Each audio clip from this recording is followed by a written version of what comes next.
Bodø Glimt sikret sit serieguld i 2024 med en imponerende sæson præget af stabilitet og offensiv fodbold. Under ledelse af Kjetil Knutsen har laget befæstet sin position som en dominerende kraft i norsk fodbold. Med nøkkelspillere som Jens Petter Hauge og Håkon Evjen tilbage i stallen, blev lagets offensiv slagkraft betydeligt styrket. Gennem sæsonen lever det Bodø Glimt stærke præstationer, både hjemme og borte.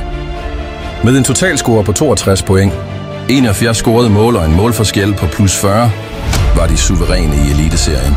Kasper Høgh, lagets topscorer, stod for 12 mål i ligaen, og hans bidrag i afgørende øjeblik var uvurderlig. På den internationale scene fortsatte Bodø Glimt repræsenterer norsk fodbold med stolthed. De kvalificerede sig til gruppespillet i UEFA Europa League 2024-25 efter stærke præstationer i Champions League-kvalificeringen, og laget bygger videre på sine erfaringer i Europa. Træner Kjetil Knutsen har været en nøkkel til successen.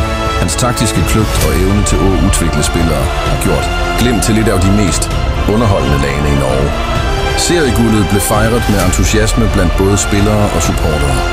Med sit fokus på talentudvikling og offensiv fodbold ser Bodø Glimt frem mod nye udfordringer, klar til at dominere både hjemme og internationalt i årene som kommer.